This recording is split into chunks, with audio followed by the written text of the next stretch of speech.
السلام علیکم ورحمۃ اللہ وبرکاتہ۔ محترم ناظرین، بہت سال پہلے میں نے دارالشفا کی ایک لائبریری میں ایک تحریر پڑھا تھا جس پہ لکھا ہوا تھا کہ اپنے گھر میں دینی ماحول کو فراہم نہ کرنا، اپنے بچوں کی اخلاقی تربیت نہ کرنا، اپنے گھر میں دشمنوں کو پالنے کی طرح ہے۔ یعنی اگر کوئی انسان اپنے اولاد کے کھانے پینے کی تو فکر کرے، اس کو بہترین کپڑے پہنانے کی تو فکر کرے، اس کو بہترین اسکول کالج مدرسے کی تو فکر کرے، لیکن اس کی اخلاقی تربیت نہ کرے، اس کو مورل سائنس نہ سکھائے، مورل ویلیوز اس کو نہ سکھائیں، انسانی اقدار کی اس کو تعلیم نہ دیں، تو یہ وہ چیزیں ہیں جو ہمارے بچوں کے اخلاقیات کو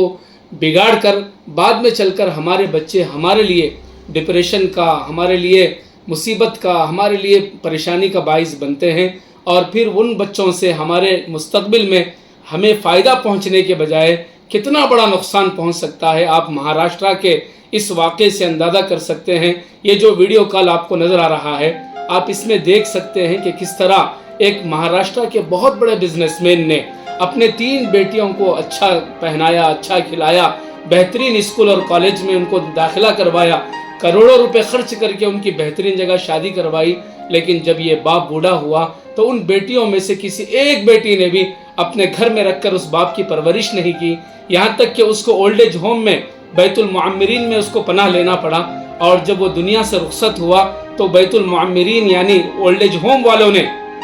آشرم والوں نے بچیوں کو، تینوں بیٹیوں کو فون کیا، کسی ایک بیٹی کے پاس بھی اتنا وقت نہیں تھا کہ وہ باپ کے جنازے میں اس کے آخری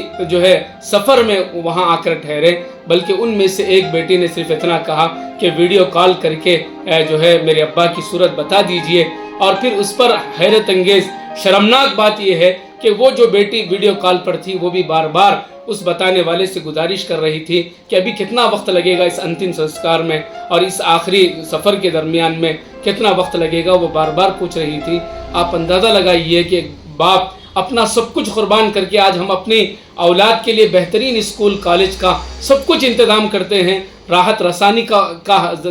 ان کو فائدہ پہنچانے کا کام کرتے ہیں، یہاں تک کہ اسکول کے اندر اگر کوئی ٹیچر ہمارے بچوں کو تھوڑا ہاتھ بھی اٹھا لے ان کے اخلاق کو سنوارنے کے لیے تو ہم استاذ کے خلاف جا کر غیر غلط باتیں، استاذ کے خلاف ہم باتیں کرتے ہیں اور یوں کہتے ہیں کہ میں نے اپنے بچوں کو بڑے لاڑوں سے پالا ہے۔ کتنا بھی لاڑوں میں آپ پالیں، کتنا ہی نعمتوں میں آپ پالیں، اگر ان کی تربیت نہیں ہوئی تو یہ اولاد ہمارے لیے بہت بڑے مصیبت کا باعث بن سکتی ہے۔ اللہ کے نبی کی ایک حدیث یاد آ رہی ہے صلی اللہ علیہ وسلم، پیارے نبی صلی اللہ علیہ وسلم فرماتے ہیں کہ دنیا کے کسی باپ نے اپنی اولاد کو حسن اخلاق یعنی اچھے اخلاق سے بڑا تحفہ نہیں دیا۔ اسی لیے محترم ناظرین، اپنے بچوں کو اچھا کھلائیں، اچھا پہنائیں، اچھے اسکول اور اچھے کالج اور اچھے مدرسے میں پڑھائیں، لیکن ساتھ ساتھ ان کی دینی تربیت کا، ان کے اخلاق کو سنوارنے کا، ان کا تعلق نیک لوگوں اور اللہ والوں سے جوڑنے کا یہ کام ضرور کریں، ورنہ جب ایک بار بچے ہاتھ سے نکل گئے، محلے کے خراب لوگوں کے ساتھ